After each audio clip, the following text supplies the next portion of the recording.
कुछ एक चीज़ें अभी खुली नहीं है, बट बहुत बहुत कुछ खुल चुका है। लेकिन फिर भी कलाकार के लिए अब भी लॉकडाउन है, क्योंकि हम लोग अभी लाइव शोज नहीं कर सकते हैं। टिकटॉक को तो चला ही जाना चाहिए था, चाइनीज ऐप था। मैंने चीनी गाने भी कम कर बहुत बाद में एहसास हुआ इस बात का कि सोचा जाना चाहिए तो चाइनीज है। नहीं, सब आप ही देखो ना, चीनी के कारण कितने लोग शुगर के मरीज हो रहे हैं। और लगभग 20 लाख के करीब हमने रुपया जो मानदेय था 600 से अधिक कलाकारों का, हरियाणा के लोक कलाकारों का, उनका उन्हें बांटा है। तो ये भी आप ये लगा लीजिए कि रेगिस्तान में एक पानी की जो बारिश की पहली बूंद है उसकी तरह उनके लिए आया है। नमस्कार, आप देख रहे हैं voice of Haryanvi. Cameraman Amit के साथ मैं हूं सुदर्शन। कोरोना काल में इन दिनों हरियाणा के जो लोक कलाकार हैं वो अलग अलग अपने आप को व्यस्त रखे हुए हैं। कोई किसी तरीके से काम कर रहा है, कोई किसी तरीके से काम कर रहा है। हरियाणा के एक बड़े पॉप गायक हैं, बड़े लोकप्रिय गायक हैं गजेंद्र फोगाट। महामारी कोरोना के दौर में क्या खास चल रहा है गजेंद्र फोगाट के दिमाग में, कैसे वो कलाकारों को जोड़कर रखे हुए हैं और कैसे कलाकार इस दौर में खुद को सरवाइव करें, इसके लिए उनके क्या प्रयास हैं, क्योंकि वो हरियाणा कला परिषद के निदेशक हैं। तो जानते हैं गजेंद्र फोगाट से कि कोरोना काल की कैसी यादें रही। गजेंद्र जी, बहुत बहुत स्वागत है आपका वॉइस ऑफ हरियाणवी पे। कोरोना काल की अगर बात करें तो कैसा गुजरा? कोरोना काल गुजर ही रहा है, बस जो लॉकडाउन था, जो कर्फ्यू था, वो थोड़ा सा ट्रॉमेटिक था। और लग रहा था कि कलाकार के तो पंख बहुत होते हैं, वो तो स्वच्छंद आकाश में उड़ना चाहता है, कुछ करना चाहता है, कला को नई नई आकृतियाँ देना चाहता है, कल को आकार देना चाहता है, इसलिए कलाकार बनता है। तो वो तो चाह रहा था कि कुछ और नया करे जो वर्ष 2019 में ना हुआ हो। लेकिन 2020 ऐसा आएगा जो हमें घर की चार दीवारी के बीच में समेट कर रख देगा, ऐसा कभी सोचा नहीं था। तो इसलिए बड़ा ट्रॉमेटिक रहा शुरुआत में तो, लेकिन बाद में ये भी आभास हुआ कि उस ट्रोमेटिक दौर में ही हम जिंदा रहना सीख गए। क्योंकि अगर उस समय में हम बाहर निकलते या बहुत ज़्यादा ऐसी एक्टिविटी करते तो आज हम भी कोरोना से पीड़ित होते। और कोरोना ना केवल, डॉक्टरों ने ऐसा कहा है कि ना केवल वो तुरंत बहुत नुकसान करता है, निकट भविष्य में भी वो हमें हमारे लंग्स को बहुत नुकसान देकर जाता है। तो इसलिए जितना हम इससे बचे तो ठीक है। तो अभी लॉकडाउन जो है वो नेक्स्ट पार्ट में है, यानी कि कुछ एक चीज़ें अभी खुली नहीं है, बट बहुत कुछ खुल चुका है। लेकिन फिर भी कलाकार के लिए अब भी लॉकडाउन है, क्योंकि हम लोग अभी लाइव शोज नहीं कर सकते हैं, हम लोग अभी जनता के बीच में नहीं जा सकते हैं। पहले जब नए नए उद्घाटन हम करते थे, किसी के भी जागरण में जाते थे या किसी फैमिली फंक्शन में भी हमें अपीयरेंस देना होता था, वो सब अभी समाप्त हो चुका है। नई दुनिया बन रही है। तो मुझे लगता है कि ऐसे में हम कलाकारों को भी अपनी इस नई दुनिया में अपनी उपस्थिति दर्ज कराने के लिए नेट का और बहुत सारे सोशल मीडिया चैनल्स का सहारा लेना पड़ा है। उसी सहारे के तहत तो मैं आज आपके साथ बैठा हूँ।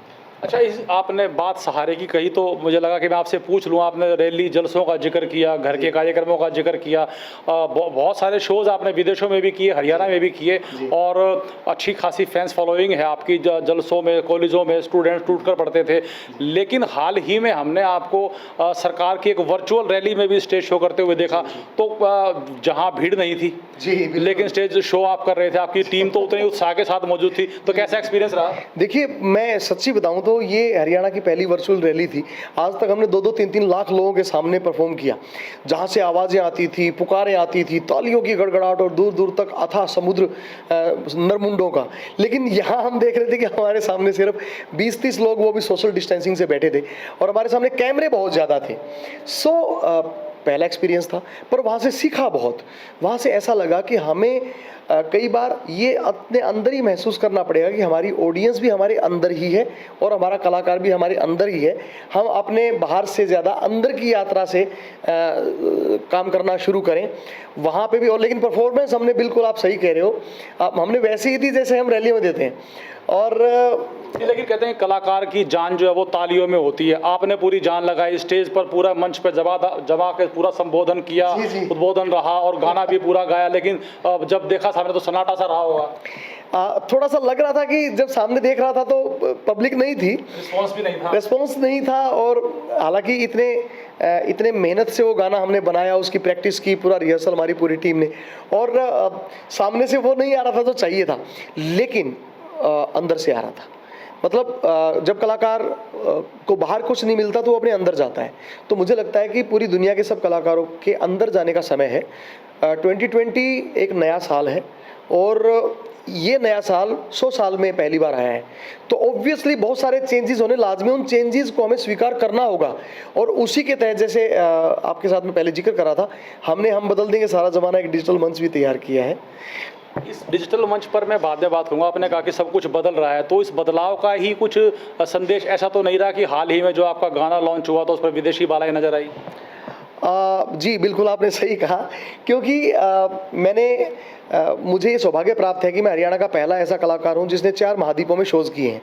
तो मेरे बहुत संबंध बने, बहुत लोगों से मेरी जानकारियाँ बनी, नए नए मित्र बने।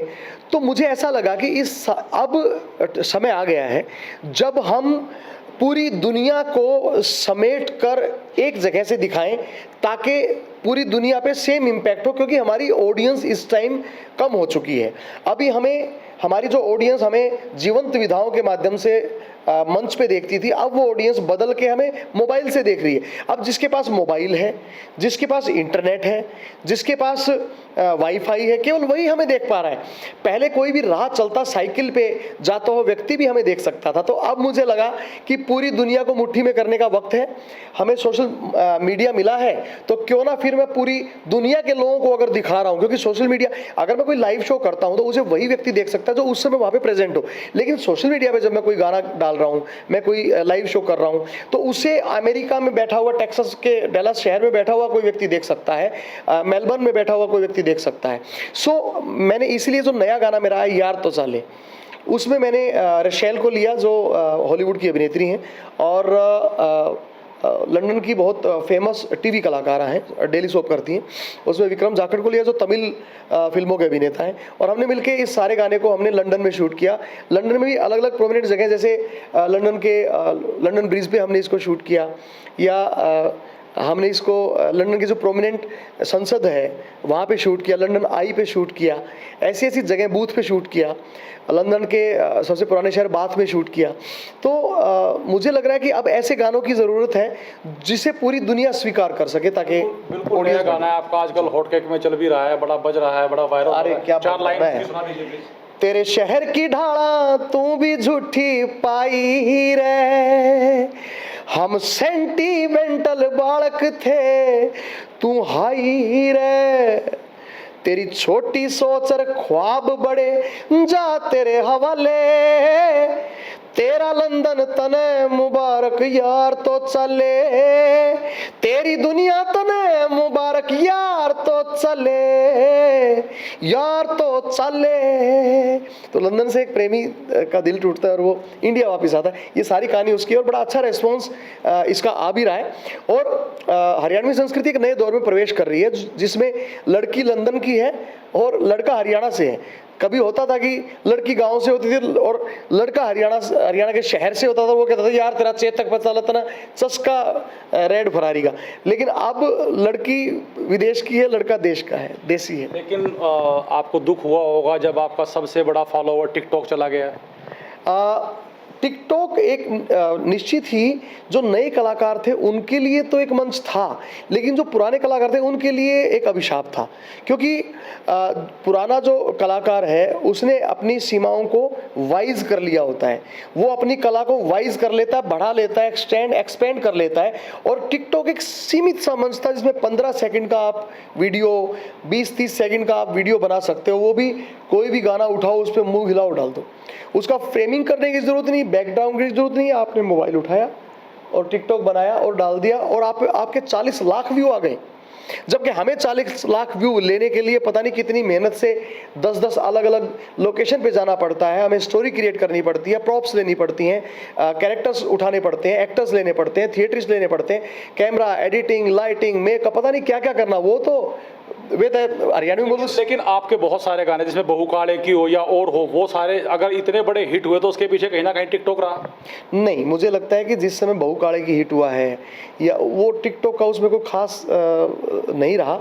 आप देखिए कि यूट्यूब पे ही लगभग 70 करोड़ से ज़्यादा बहुकाले के व्यू हैं, जो कि इंडिया के टॉप मोस्ट 5 गानों में है।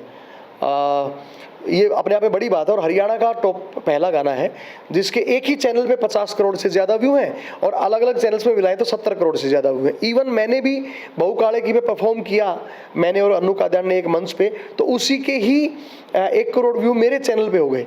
सो यूट्यूब सबसे पहला मैं माध्यम मानूंगा। टिकटॉक चौथा या पांचवा है, उसके बाद इंस्टाग्राम आता है, उसके बाद ट्विटर आता है। सबसे सेकंड जो माध्यम है हमारा यूट्यूब के बाद वो है फेसबुक, उसके बाद इंस्टाग्राम, उसके बाद कहीं जाके ट्विटर और आपका टिकटॉक। बट टिकटॉक को तो चला ही जाना चाहिए था, चाइनीज ऐप था।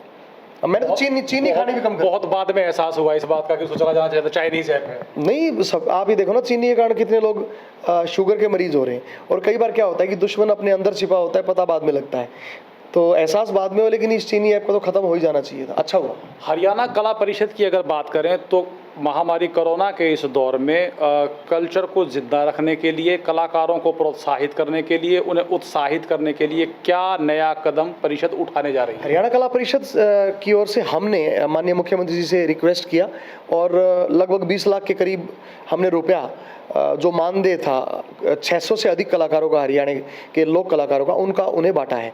तो ये भी आप ये लगा लीजिए कि रेगिस्तान में एक पानी की जो बारिश की पहली बूंद है उसकी तरह उनके लिए आया है। उन्होंने बहुत धन्यवाद भी किया है सोशल मीडिया और प्रिंट मीडिया के माध्यम से। सो अभी मैंने रोहतक चैप्टर हरियाणा कला परिषद की ओर से एक सांस्कृतिक डिजिटल मंच, जो हरियाणा का पहला डिजिटल मंच होगा, उसके माध्यम से सभी कलाकारों को आमंत्रित करना शुरू कर दिया है। उन सब के मेरे पास जो है ना यस भी आ चुके हैं, उनकी रिकमेंडेशंस आ चुकी हैं कि हम आपके पास आ रहे हैं। तो हम एक लंबी फहरिस्त, एक लंबी लिस्ट हम बना चुके हैं, सूची पूरी है हमारे पास। और जल्दी हम, आप ये लगा लीजिए इस हफ्ते के अंदर ही हम वो काम भी शुरू कर देंगे, जब आपको हरियाणा कला परिषद के डिजिटल सांस्कृतिक मंच से वो कलाकार लाइव गाते हुए, वो कलाकार जो है ना कॉमेडी करते हुए, अपनी कविताएं सुनाते हुए दिखेंगे, जिन कलाकारों को आप टीवी पे फिल्मों के माध्यम से देखते हैं। बहुत बहुत शुक्रिया गजेंद्र। ये थे गजेंद्र फोगाट, जिनका अपना एक एक्सपीरियंस रहा है, अपना एक तरीका है काम करने का, जिन्होंने विदेश के वो प्रतिष्ठित आर्टिस्ट जो लोग टीवी पर भी देख पा रहे थे, उन्हें हरियाणा की धरती पर बुलाया, एक बार नहीं 2 बार बुलाया, और अब हरियाणा के कलाकारों को ऐसे दौर के अंदर संगठित करने जा रहे हैं, उनके लिए एक नया मंच क्रिएट करने जा रहे हैं जो उन्हें जीवंत रखेगा महामारी कोरोना के दौर में, जिनके चेहरे लोगों तक पहुंचेंगे घर बैठे हुए, और लोग उनकी उस विधा का आनंद ले सकेंगे। आप देखते रहिए वॉइस ऑफ हरियाणवी, बने रहिए हमारे साथ। नमस्कार।